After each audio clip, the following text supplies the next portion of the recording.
அன்புடையீர் வணக்கம். அதிகாரம் 3 குறள் 32. அறத்தின் ஊங்கு ஆக்கமும் இல்லை, அதனை மறத்திலும் ஊங்கில்லை கேடு. குமரதாரா தீர்த்தம்.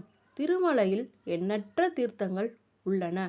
ஒவ்வொரு வருடமும் ஜனவரி பிப்ரவரி மாதம் வருகின்ற பௌர்ணமியில் ராமகிருஷ்ண தீர்த்தம், குமரதாரா தீர்த்தம், தும்புரு தீர்த்தம் சென்று தீர்த்தத்தில் நீராட பக்தர்களுக்கு அனுமதி வழங்கப்படுகிறது. குமரதாரா தீர்த்தம் சென்று பக்தர்கள் வழிபடுவதை நாம் இப்பதிவில் காண்போம். பிப்ரவரி மாதத்தில் கும்பராசியில் சூரியன் சஞ்சரிக்கும் பொழுது பௌர்ணமி நாளில் இத்தீர்த்தம் சென்று நீராடி வழிபடுவதை புனிதமாக கருதுகின்றனர். அந்நாளில் திருமலை தேவஸ்தானம் பக்தர்கள் சென்று வழிபடுவதற்காக சிறப்பு பாதுகாப்பு ஏற்பாடுகளை செய்து தருகின்றனர். உணவு, குடிநீர், மருத்துவ வசதிகள் அனைத்தும் செய்து தருகின்றனர். இந்த தீர்த்த யாத்திரையானது பிப்ரவரி மாத பௌர்ணமி நாளன்று பாபநாச அணையிலிருந்து பக்தர்கள் தொடங்குகின்றனர். அதிகாலையில் பக்தர்கள் பாபநாச அணையில் இருந்து இந்த புனித யாத்திரையை தொடங்கி பாபநாச அணைக்கு அடுத்துள்ள மலையேற்றத்தை தொடங்கி சுமார் 1.5 மணி நேரத்தில் மலையேற்றம் செய்து அங்கிருந்து மீண்டும் 1 மணி நேர நடைப்பயணத்திற்கு பிறகு குமரதாரா தீர்த்தம் சென்று அடைகின்றனர். வழி முழுவதும் சேவார்த்திகள் அந்த நாளில் பக்தர்களுக்கு வழிபட்டு சென்று வர உதவி செய்கிறார்கள். கரடுமுரடான காட்டு வழி பாதையில் நடைப்பயணம் மற்றும் குமரதாரா தீர்த்தம் அருகிலுள்ள மலை இறக்கம் மிகவும் சிரமமானது. இதனை கருத்தில் கொண்டு பக்தர்கள் பயணம் மேற்கொள்வது நல்லது. குமரதாரா தீர்த்தத்தின் சிறப்புகள். முருகப்பெருமான் அரக்கனை அழிக்க இங்கு தவம் இயற்றியதால் இத்தீர்த்தமானது குமரதாரா தீர்த்தம் என்று அழைக்கப்படுகிறது என்பதை நாம் புராணங்கள் மூலம் அறியலாம்.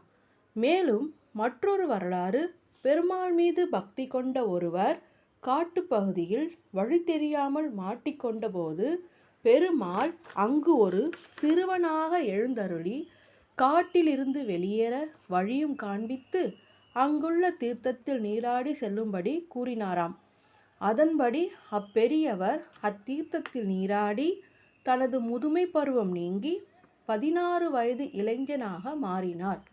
பெரியவர் சிறுவனாக வந்து காட்சி அளித்தது பெருமாள்தான் என்பதை உணர்ந்தார். முதியவருக்கு குமார வடிவம் தந்த தீர்த்தமே குமார தீர்த்தமானது.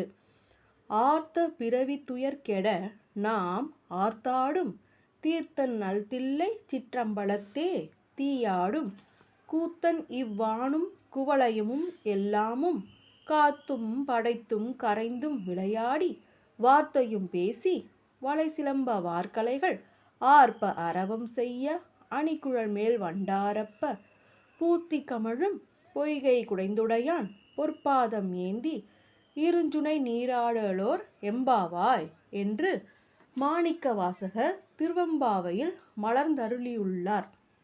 அதன் பொருளானது, உலகில் அனைத்து உயிர்களையும் படைத்து காத்து அழைத்து மறைத்து அருளி என 5 தொழில்களையும் செய்யும் சிவபெருமான் நம் கையில் அணிந்திருக்கும் வளையல் போன்ற அணிகலன்களை அசைத்து ஒலி எழுப்பி வாயார பாடி சிவபெருமானை புகழ வேண்டும். பூக்கள் பூத்து குலுங்கும் குளத்தில் நீராடி அவன் பொற்பாதங்களை வணங்க செல்லலாம் என்று புனித தீர்த்தங்களில் நீராடும் பெருமையை எடுத்துரைக்கிறார். நாமும் அத்தகைய புனித தீர்த்தங்களில் நீராடி இறைவனது பெருமையை வாயார புகழ்வோமாக. அவ்வாறே அனைத்து நீர்நிலைகளை புனிதமாக கருதி அவற்றை தூய்மையாக பாதுகாப்பது நம் ஒவ்வொருவரின் தலையாய கடமையாகும். நன்றி, வணக்கம்.